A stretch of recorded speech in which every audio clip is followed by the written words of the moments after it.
तो अगर 5 दिन टेस्ट मैच चलता भारत और इंग्लैंड के बीच में तो इस समय मुकाबला चल रहा होता धर्मशाला में, लेकिन इंग्लैंड की टीम तो पहले रवाना हो चुकी है लंदन के लिए। लेकिन अब बड़ी बड़ी बातें कही जा रही है क्योंकि भारतीय टीम ने इंग्लैंड को पूरी तरीके से नस्त नाबूद कर दिया। जिस तरीके से बैसबॉल और आपको याद होगा माइकल वॉन से लेकर के इंग्लैंड के नासिर हुसैन सभी ने इतनी तारीफों के पुल बांध दी थी।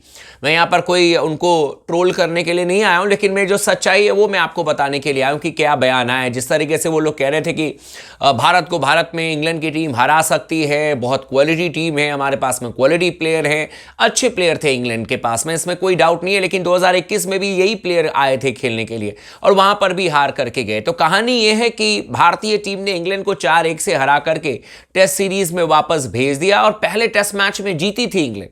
उसके बावजूद हर एक टेस्ट मैच में उनका डाउनफॉल होते चला गया, यानी कि वाइजैक में थोड़ी सी फाइट इंग्लैंड ने दिखाई, उसके बाद उससे कम फाइट देखने को मिली राजकोट में, उससे भी कम फाइट देखने को मिली रांची में, और बिल्कुल ही घुटनों पर आ गई थी इंग्लैंड की टीम धर्मशाला में और 2.5 दिन में टेस्ट मैच हार करके चले गए। और इसी को लेकर के इंग्लैंड के जो कोच है ब्रेंडन मैकलम, उनका एक बहुत बड़ा स्टेटमेंट आया है और इनडायरेक्टली उन्होंने यही कहा कि मतलब उनका यही कहना था कि बेसबॉल की तो हवा निकाल दी, लेकिन उन्होंने कहा कि डीप थिंकिंग की जरूरत है, यानी कि बहुत गहरी सोच की जरूरत है। जिस तरीके से हिंदुस्तान ने हमें एक्सपोज किया है, ये वर्ड यूज किया ब्रेंडन मैकलम ने कि हमें एक्सपोज कर दिया, दुनिया के सामने हमें दिखा दिया कि अभी हमें कितना इंप्रूव करने की जरूरत है। उन्होंने कहा कि जैसे later part of the tournament, यानी कि तीसरे चौथे पांचवें टेस्ट मैच में हमारे बल्लेबाज पूरी तरीके से स्ट्रगल करते हुए नजर आए भारतीय स्पिनर्स के सामने में। जो बात आपको स्पोर्ट्स टॉक भी कह रहा था कि कोई भी टीम चाहे कितना भी बेसबॉल खेल ले, जैज बॉल खेल ले,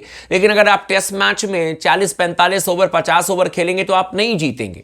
तो वही हुआ, इंग्लैंड की टीम उससे ज्यादा खेल नहीं पा रही थी और भारतीय टीम ही लगातार बल्लेबाजी कर रही थी। तो वही बात कही है ब्रेंडन मैकलम ने कि हमारे जो बल्लेबाज हैं वो भारतीय स्पिनर्स के सामने में टिक नहीं पाए, पूरी तरीके से हमारी टीम फ्लॉप हो गई और हमें डीप थिंकिंग की जरूरत है, यानी कि अभी हमें बहुत कुछ एडजस्ट करने की जरूरत है। जिस लेवल पर हम ऑपरेट करना चाहते हैं उससे हम बहुत दूर हैं और भारतीय टीम ने हमें पूरी तरीके से एक्सपोज कर दिया है। तो भारतीय टीम तो ऑब्वियस सी बात है कि देखिए 2012 में इंग्लैंड ने जरूर हराया था हिंदुस्तान को, लेकिन उस समय अलग क्वालिटी की टीम थी। ये टीम भी अच्छी है, इंग्लैंड की बहुत अच्छी टीम थी, लेकिन फिर भी वही आपके जॉनी बेस्टो, वही आपके प्लेयर थे बेन स्टोक्स। हालांकि बेन स्टोक्स को मैं हाई रेट कर रहा था, लेकिन इंडियन स्पिनर्स के खिलाफ में उनका परफॉर्मेंस सबसे सी ग्रेड का रहा है इस टूर्नामेंट में। ना तो उन्होंने गेंदबाजी की, कुछ ओवर्स गेंदबाजी की आखिरी टेस्ट मैच में, जब तक कि सब कुछ मिला लूट लिया था भारतीय टीम ने। इसके अलावा बल्लेबाजी में सुपर फ्लॉप जॉनी बेस्टो को आप देख लीजिए, बेन डकेट एक इनिंग में रन करते हैं, ओले पोप सबसे मेरे ख्याल से बेकार टूर्नामेंट रहा, डिस्पाइट 196 रन उन्होंने बनाया, उसके अलावा एक मैच में नहीं चल पाए और जिस तरीके से विकेट थ्रो करके गए।